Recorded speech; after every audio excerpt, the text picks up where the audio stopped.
Next on the Broadway Show, it's a Book of Mormon reunion. Josh Gad and Andrew Rannells are here to talk about getting back together in Gutenberg. Plus, an exclusive look and music video from the national touring production of Peter Pan. Plus, a chat with the writer, Larissa FastHorse. And one last time, I'm sitting down with Hamilton star Miguel Cervantes just weeks before his final performance. I'm Tamsen Fadal, and this is the Broadway Show. Broadway's biggest shows, Broadway's hottest tickets are all right here, along with Broadway's brightest stars. I'm Tamsen Fadal. This is the Broadway Show, so let's get going. It's Christmas time in the city. The tree is up in Rockefeller Center, and the lights of Broadway are as bright as ever. It's another must-see show and another star-studded opening night on Broadway.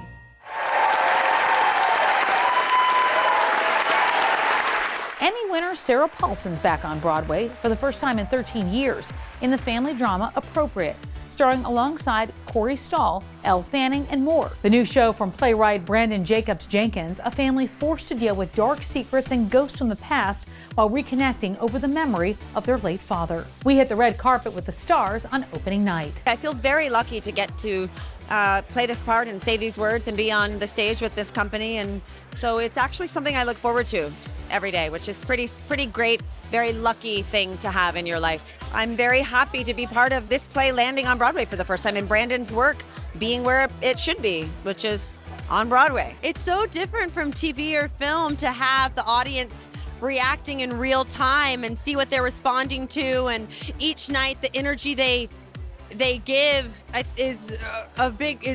fuels you know, and I that adrenaline I do love. I have to say, I'm kind of addicted to that thrill. The audiences are so alive to the play, and the play is such a beast. It's like moves in and out of humor and horror, and it's just so alive. And so it's very unpredictable how audiences respond after night. The reactions are very strong, but wildly different every night. Sometimes the audience gets in arguments with each other, and sometimes they're kind of wildly hyper and hilarious, so yeah. I don't know if I've ever been in a cast that has been this uniformly right for their roles. There's never a moment where I feel like my scene partners aren't gonna hold me up. I never feel like they're gonna let me down, and that enables us all to push ourselves a little bit harder. The new national touring production of Peter Pan just hit the road. The musical, directed by Lonnie Price and featuring a new book by Larissa FastHorse. And we've got an exclusive look with this music video for the song Neverland, performed by the new Peter Pan. I have a place where dreams are born and time is never planned. It's not on any chart, you must find it with your heart. Neverland. It might be miles beyond the moon, or right there where you stand. Just keep an open mind, and then suddenly you'll find Neverland. A few months back, Beth Stevens caught up with playwright Larissa FastHorse, who worked to update Peter Pan for 2024 and beyond. So Peter Pan is coming back, and you're working on it. This is a very important play for a lot of people. Tell me what's going on with your work with this piece. Yeah, I'm really excited about Peter Pan. I wasn't. When my agent first brought it to me, I was like, oh no, I don't want to do that. But honestly, he said, well, have you read it? I was like, you know what, I hadn't. It's the Jerome Robbins, the Broadway version, most of us know. And I was like, you know, honestly, I haven't. He said, well, take a weekend, look at it. And I was like, wow, this is really good. It's so good. It's so funny. It's so smart. It's so ridiculous. It's so beautiful and magical. And I realized after I read it that I only knew about the difficult parts of Peter Pan and the parts that, you know, are challenging. And so I was really excited to see how much of it is still holds up perfectly. So my job as the new book writer is to simply fix it. And that's really what I'm doing with this book. And also adding some scenes for the women. Yeah, it's still all the same magic. Peter, Wendy, and the kids are all gonna fly. They're still going to Neverland. The pirates are still the pirates. Me and Hook are up to all their craziness. All of that is still there, but then we're just making it so it doesn't harm anyone in the process. So all audiences can enjoy it now instead of just a few. Josh Gad and Andrew Rannells are back on Broadway and back together right now. The original stars of the Book of Mormon, starring in the hilarious new musical comedy Gutenberg. Let's send it out to Paul Wontorek. That's right, Tamsen. The popular pair is back together on stage. I sat down with them in the rehearsal room to find out more.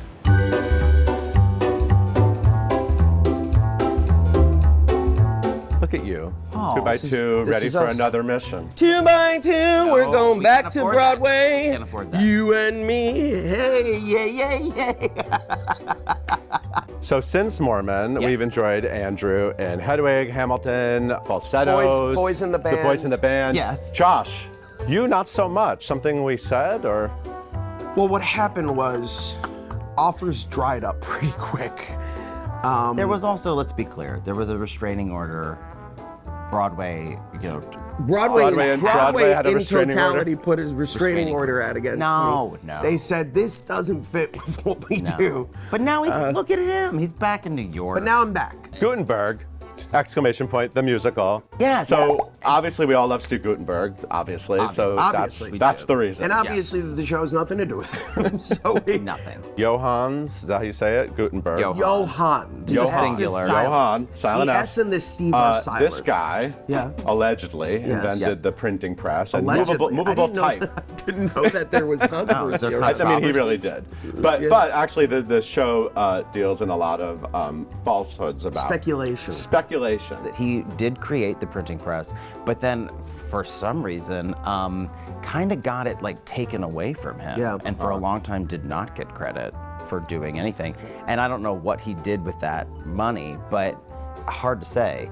But he, for a long time, like didn't really get the credit he deserved. And that's why we wanted to do this show. Yeah, we wanted to bring his legacy back to light in the same way that Alexander Hamilton had his second Had a moment. To teach people that he wasn't a president.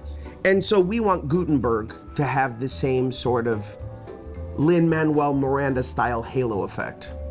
Now, it's not gonna happen with our show, but we want that. We want this to be the start of him reclaiming his... Yeah, we're just proud to be a little part of it.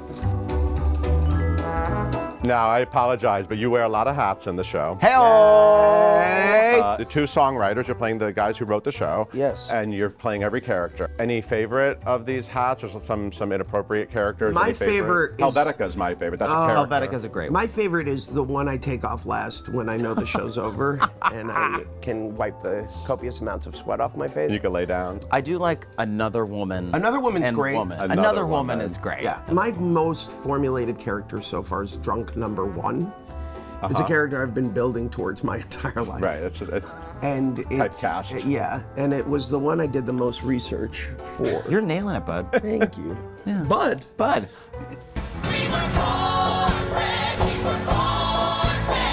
It's your last chance to see the Tony Award-winning musical Shucked on Broadway. The final Broadway performance is January 14th. It's time to take a walk with a Broadway star, so let's send it out to Charlie Cooper. All right, Kevin, we're walking to work. We sure are. 41st Street, right here. Exactly. Does it feel kind of weird to be walking to work, to know that you're going to be on Broadway? It's been a while. It has been a while. Yeah. It's been 16 years since my last Broadway show. Right. And I have to say, there is no place I would rather be in the world than on Broadway.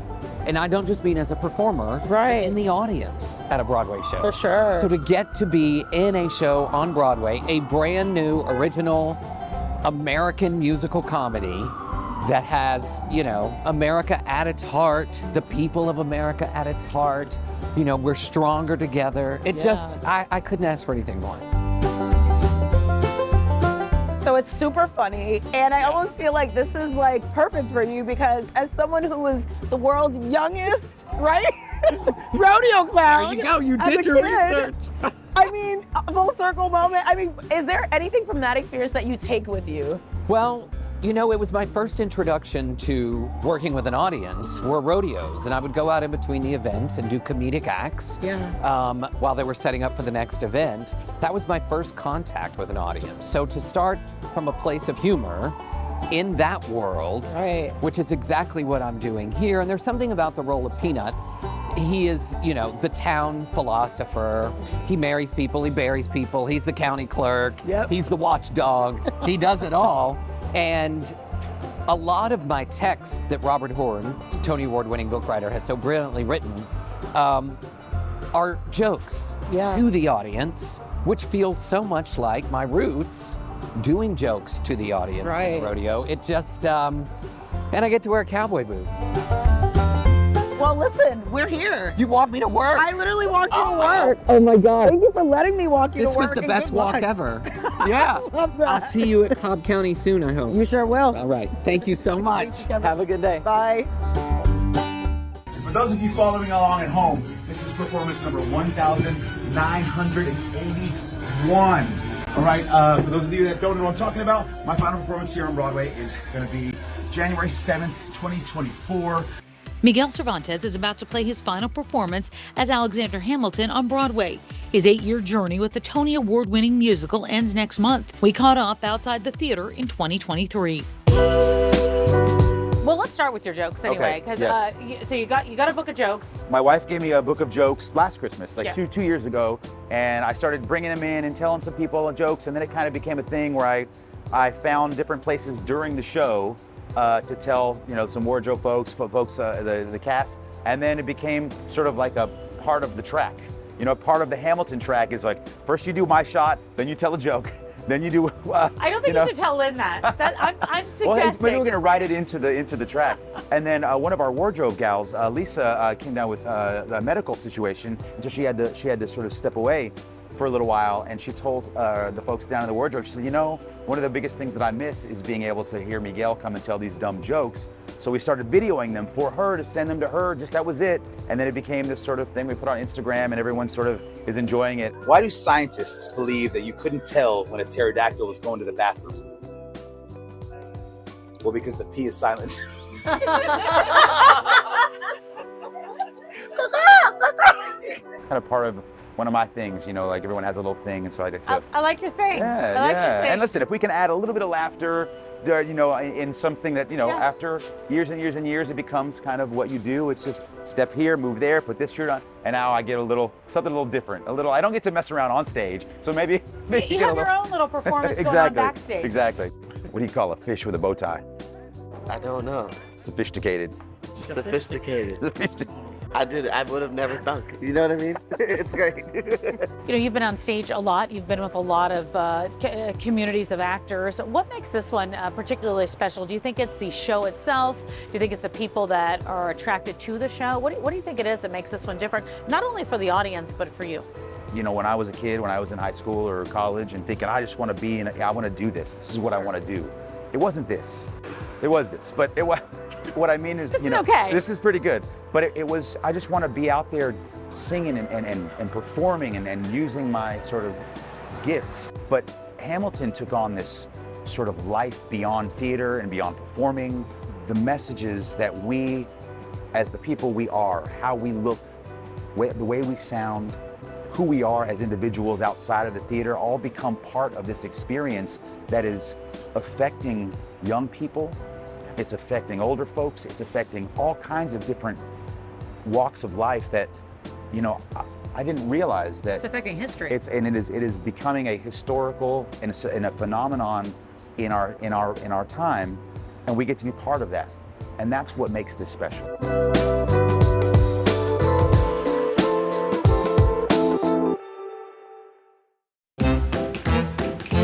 It takes a whole lot of people to keep a Broadway show running, from the actors on stage to the orchestra, and of course the people who are behind the scenes, whose names you don't see in the playbill. Let's send it out to Perry Sook. Broadway is full of magical moments, but few shows have more than the one right behind me here at the Lyric Theater. Let's head inside to meet one of the ushers for Harry Potter and the Cursed Child. We are here inside the Lyric Theater with one of the esteemed ushers for Harry Potter and the Cursed Child, Chin Ho Fung. Chin Ho, thank you so much for joining us today. Of course, nice to meet you. It's happy to be here. So how long have you been with the production? So I've actually started in December, and I graduated from NYU Tisch in December, and I started working here since. What is your day-to-day like as an usher here at the Lyric? It's crazy. I mean, like, first of all, we check in, we sign ourselves in, and we also make sure that we change into our uniforms. And afterwards, we get to check at the front desk to see which track we're at. So we're either usually a lobby track, a orchestra track, a dress circle track, or a balcony track. And so today I'm actually up here in the dress circle, so you're gonna see me working around here today. And then we just station where we are and do what we need to do. You know, that must keep it fun. Are there any of the tracks you enjoy more than others? I actually really enjoyed the orchestra track, simply because as an actor myself, I get to basically see the show right up front, anywhere I want in the orchestra, which is nice. Especially when I'm working in front of the orchestra, it's super nice because I just get to watch the actors on stage for the whole show in like row one. What is it like getting to sit there and see the reactions of these people right in front of you while this magic is happening? I mean, I think that's the best part about working here sometimes, is not only watching the show, but watching how every audience reacts to different shows. Like, we'd have kids screaming about how crazy it was. We'd have even parents, adults going, oh my God, how did they do that? I think that is what makes this job even more exciting, because yes, we get to watch a Broadway show pretty much every day, but also seeing how people react is just amazing to me.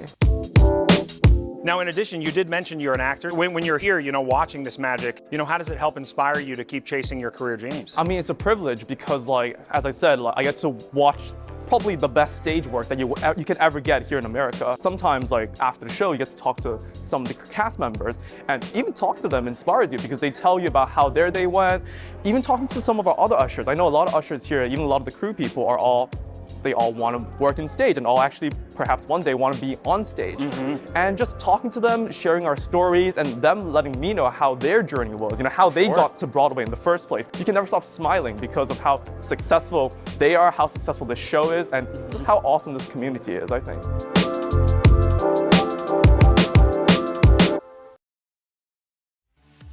6 decades after its Broadway premiere, Purlie Victorious is back on Broadway and being hailed as one of the best shows of the year, starring Leslie Odom Jr. and Cara Young. It's the first ever revival of the play from the legendary Ossie Davis. Let's send it out to Beth Stevens. So let's talk about what it means to you to have Purlie Victorious come back to Broadway. To see it come back in the ways in which Dad intended, I think means everything. The play has a very historical significance.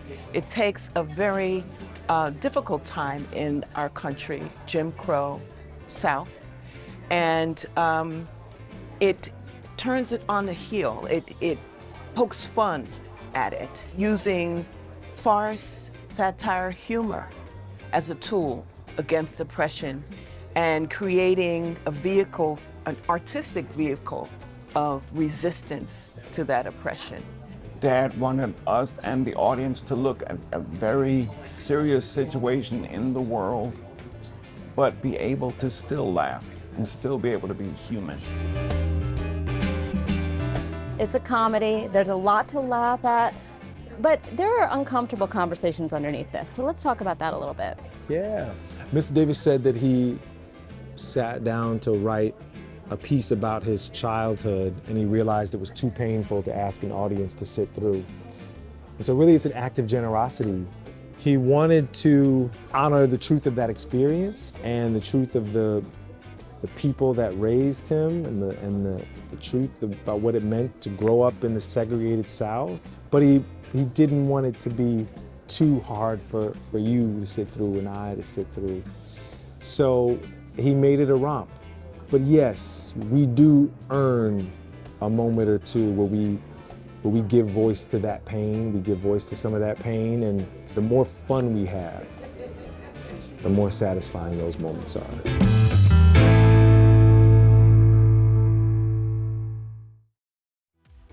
The search for the Holy Grail is going strong on Broadway, and in honor of the revival of Spamalot, we've got a new vlog over at Broadway.com. It's called The Weekly Grail, hosted by Leslie Rodriguez Kritzer. She plays the Lady of the Lake. Not like anxiety, it's more like I'm just tired. Hi. I think you're the best. I'm tired, Taryn.